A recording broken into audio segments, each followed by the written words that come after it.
پاکستان اور I am F کے درمیان سٹاف لیول معاہدہ طے، توسیع فنڈ سہولت کے $1 ارب اور آر ایس ایف کے تحت $21 کروڑ ملیں گے۔ دونوں پروگراموں کے تحت مجموعی رقم $4.5 ارب تک پہنچ جائے گی۔ اعلامیے میں کہا گیا ہے کہ حکومتی پالیسیز نے معیشت کو مضبوط کیا، ای ایف ایف کے تحت کارکردگی نے سرمایہ کاروں کا اعتماد بحال کیا، معاشی سرگرمیاں تیز، کرنٹ اکاؤنٹ خسارہ اور مہنگائی پر قابو رہا، زر مبادلہ کے ذخائر بھی بہتر ہوئے۔ مشرق وسطیٰ میں جاری کشیدگی سے توانائی کی قیمتوں میں اتار چڑھاؤ مہنگائی بڑھا سکتا ہے۔ حکومت نے بجلی کے شعبے میں مقابلے کی مارکیٹ بنانے کے عزم کا اعادہ کیا، قابل تجدید توانائی کی طرف منتقلی تیز کرنے کا فیصلہ کیا گیا ہے۔ پرائمری سرپلس کا 1.2% کا ہدف پورا کرنے کی بھی یقین دہانی کروائی گئی۔ درمیانی مدت میں عوامی قرضہ کم کرنے اور لانگ ٹرم فائنینسنگ کی حکمت عملی پر تبادلہ خیال کیا گیا۔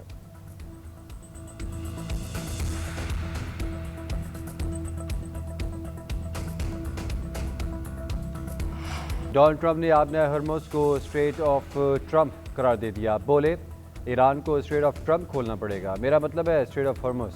اپنی بات کی تصحیح کرتے ہوئے کہا کہ بھیانک غلطی پر معذرت خواہ ہوں، فیک نیوز والے کہیں گے کہ ٹرمپ نے حادثاتی طور پر کہہ دیا، میرے ساتھ ایسے حادثات نہیں ہوتے۔ تقریب سے خطاب کرتے ہوئے کہا ایران میں تمام ہدف پورے کرنے سے 2 ہفتے دور ہے، ایران ڈیل کے لیے بھیک مانگ رہا ہے، ہم مذاکرات کر رہے ہیں، نیٹو نے ہماری مدد نہیں کی اور ہم یہ بات نہیں بھولیں گے۔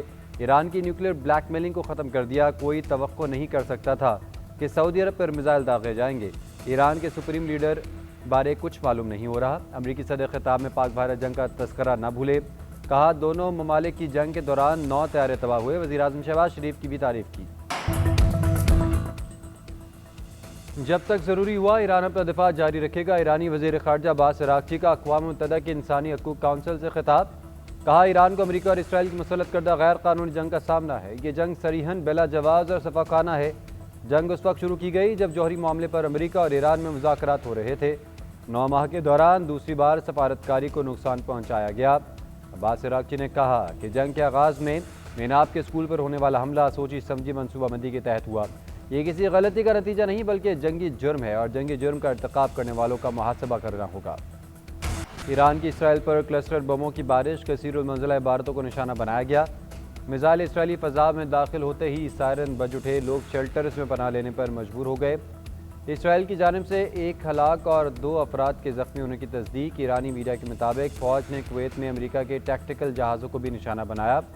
3 لڑاکا جہاز سمندر میں غرق ہو گئے، 3 میں آگ لگ گئی۔ وعدہ صادق 4 کے تحت حملے کی 84ویں لہر میں دبئی کے ساحل اور ایک ہوٹل میں بھی خودکش ڈرون سے امریکی اہلکاروں کو نشانہ بنایا گیا۔ دونوں حملوں میں کئی امریکی فوجی مارے گئے۔ سعودی عرب کے علاقے الخرج میں پرنس سلطان ایئر بیس کو بھی نشانہ بنانے کا دعویٰ، ری فیولنگ اور ایئر سپورٹ فلیٹ کو ہدف بنایا گیا۔ بیس پر موجود امریکی طیارے جزوی طور پر متاثر ہوئے۔ حملے میں 12 اہلکار بھی زخمی ہوئے۔ 3 کنٹینر جہازوں کے آبنۂ ہرمز سے گزرنے کی کوشش بھی ناکام بنا دی گئی۔ ایران امریکہ مصالحت کے لیے پاکستان کی ٹیلی فونک ڈپلومیسی کے مثبت اثرات سامنے آنے لگے۔ پاکستان 4 فریقی اجلاس کی میزبانی کرے گا۔ اجلاس میں شرکت کے لیے پاکستان، سعودی عرب، ترکی اور مصر وزرائے خارجہ شریک ہوں گے۔ ترک وزیر خارجہ کہتے ہیں ملاقات میں ایران امریکہ جنگ پر تبادلہ خیال کیا جائے گا، خطے میں کشیدگی کم کرنے کے لیے سرگرم عمل ہیں۔ ایران اور ہمسایہ ممالک میں بڑھتے عدم اعتماد کو روکنا چاہتے ہیں۔ اسرائیل چاہتا ہے مسلم ممالک طویل علاقائی جنگ میں الجھ جائیں، موجودہ حالات میں فریقین کو تحمل کا مظاہرہ کرنا ہوگا۔ پاکستان اور خطے کے امن کے خلاف بھارتی سازش بے نقاب، افغانستان کے ساتھ مل کر بھارت کا اسٹریٹجک ڈس انفارمیشن ایران کے نام پر پاکستان کے خلاف اسٹریٹجک پروپیگنڈا آپریشن لانچ کیا گیا۔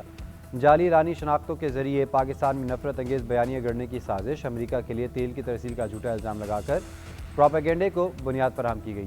ایرانی شناخت ظاہر کرنے والے درجنوں اکاؤنٹس بھارت اور افغانستان سے آپریٹ ہو رہے ہیں۔ بیانیہ تشکیل دینے والے اکاؤنٹس بھارت اور پروپیگنڈا پھیلانے والے اکاؤنٹس افغانستان سے چلنے کا انکشاف۔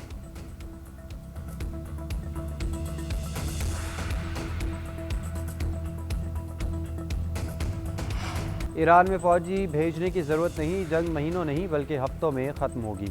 امریکی وزیر خارجہ مارکو روبیو نے زمینی آپریشن کی تردید کر دی، کہتے ہیں چند فوجی دستے خطے میں تعینات کیے جا رہے ہیں، یہ صدر کو حالات کے مطابق فیصلے کرنے کا موقع دینے کے لیے ہیں۔ امن منصوبے پر ایران کی جانب سے کچھ معاملات پر آمادگی کے اشارے ملے، مذاکرات میں کس سے اور کن معاملات پر بات ہوگی وضاحت کے منتظر ہیں۔ ادھر امریکی ایلچی اسٹیو وٹکاف کا کہنا ہے 15 نکاتی تجویز پر ایران سے جواب کی توقع ہے، میرا خیال ہے ایرانی حکام سے میٹنگ اسی ہفتے ہوگی، ایران کے لیے مقررہ ڈیڈ لائن میں توسیع کو مثبت پیش رفت کے طور پر دیکھا جا رہا ہے۔ آبنہ ہرمز میں جہازوں کی آمد و رفت بھی ایک اچھا اشارہ ہے۔ G7 اجلاس میں امریکی وزیر خارجہ مارکو روبیو اور یورپی رہنما میں گرما گرمی۔ امریکی میڈیا کے مطابق یورپی فارن پالیسی چیف نے امریکی وزیر خارجہ سے سخت سوالات کیے۔ مارکو روبیو نے سوال ہوا امریکہ کب روس کے خلاف سخت موقف اپنائے گا؟ اس سوال پر دونوں رہنماؤں میں تیز جملوں کا تبادلہ ہوا۔ رپورٹ کے مطابق یوکرین جنگ کو لے کر امریکہ اور یورپی ممالک میں اعتماد میں کمی لائی ہے۔ اس بار آنکھ کے بدلے آنکھ والی بات نہیں چلے گی، تم نے ایران کے بنیادی ڈھانچے پر حملے کیے، اب جواب کا انتظار کرو۔ ایرانی کمانڈر نے اسرائیلی کمانڈر کو خبردار کر دیا۔ ایروسپیس سربراہ جنرل ماجد موسوی کا کہنا ہے تم نے ہمیں ایک بار پہلے بھی آزمایا تھا، دنیا تمہیں دوبارہ آگ سے کھیلتے دیکھ رہی ہے، تم نے بنیادی ڈھانچے پر حملے کیے، اب جواب کا انتظار کرو۔ ایران اسرائیلی جرائم کی بھاری قیمت وصول کرے گا۔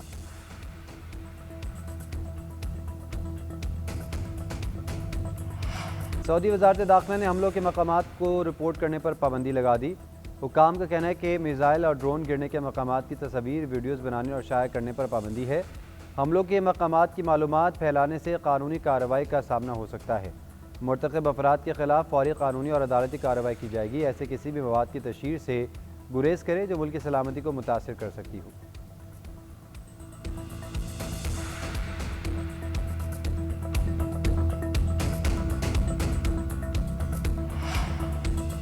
صہیونی وزیر اعظم اور امریکی انتظامیہ میں اختلافات کی خبریں۔ برطانوی میڈیا کے مطابق امریکی نائب صدر نے نیتن یاہو سے رابطہ کیا، ایران جنگ کو آسان بنا کر امریکہ کو شامل کروانے پر جھاڑ پلائی۔ ٹیلی فونک گفتگو میں خاصتاً تفاوت دیکھنے میں آیا۔ جے ڈی وینس نے نیتن یاہو کے ایران پر جنگ اور حکومت کی تبدیلی کے حوالے سے نقطہ نظر کو براہ راست چیلنج کیا۔ کہا اس طرح کی توقعات خطے میں غیر ضروری تناؤ پیدا کر سکتی ہیں اور امریکہ کے سفارتی اور اسٹریٹجک مفادات کے لیے خطرہ بن سکتی ہیں۔ نائب وزیر اعظم اسحاق ڈار کا چین اور مصر کے وزراء خارجہ سے ٹیلی فونک رابطہ۔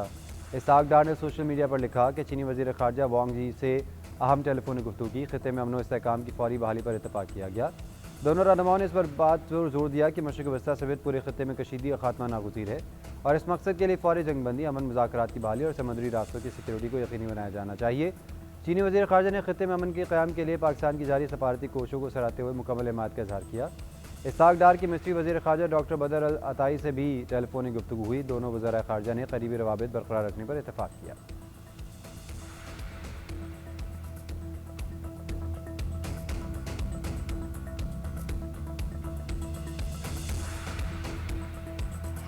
پیٹرول پر 95 اور ڈیزل پر 203 روپے اضافے کی تجویز مسترد۔ وزیر اعظم کا قیمتیں برقرار رکھنے کا اعلان۔ کہا آج پیٹرول کی قیمت 544 اور ڈیزل کی 790 روپے ہونی چاہیے تھی۔ حکومت پیٹرول 322 اور ڈیزل 335 میں دے رہی ہے۔ 56 ارب روپے کا بوجھ خود برداشت کریں گے۔ دوسری جانب مٹی کے تیل کی قیمت میں 4 روپے 66 پیسے اضافہ، نئی قیمت 40 پیسے ہو گئی۔ وفاقی وزیر داخلہ محسن نقوی کا ایف آئی اے ہیڈ کوارٹر کا دورہ۔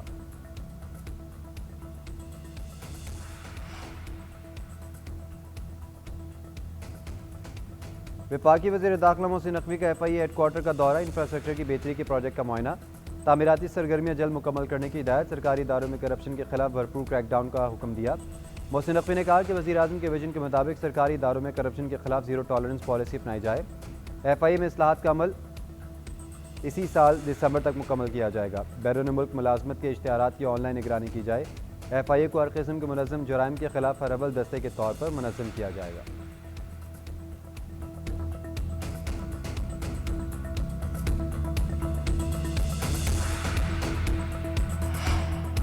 فیصل آباد اور جہلم میں سی ڈی ڈی کی کارروائی۔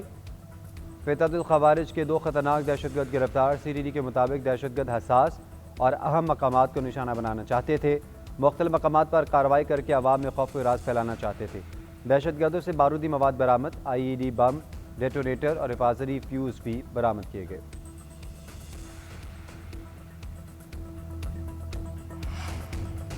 ماحولیاتی تبدیلی اور توانائی کا بے تحاشا بوجھ کم کرنے کا مشن۔ ملک بھر میں آج ارتھ آور منایا جائے گا۔ رات 8:30 سے 9:30 بجے کے درمیان تمام غیر ضروری لائٹیں بند کر دی جائیں گی۔ ارتھ آور 2026 کا عنوان زمین کے لیے 1 گھنٹہ دیں رکھا گیا ہے۔ صدر مملکت کا کہنا ہے پاکستان کا عالمی اخراج میں حصہ 1% سے بھی کم ہے، مگر خطرات زیادہ ہیں۔ ہر فرد کو اپنے مالیاتی اثرات کم کرنے کی ضرورت ہے۔ وزیر اعظم نے کہا چیلنجز سے نمٹنے کے لیے موسمیاتی مزاحمت پر مبنی ترقیاتی ایجنڈے پر کام کر رہے ہیں۔ ماحول دوست متبادل ذرائع اور گرین ٹیکنالوجی کا فروغ اہم ہے۔ وزیر اعلیٰ پنجاب نے کہا توانائی کے تحفظ اور موسمیاتی تبدیلی سے نمٹنے کا عزم کرتے ہیں۔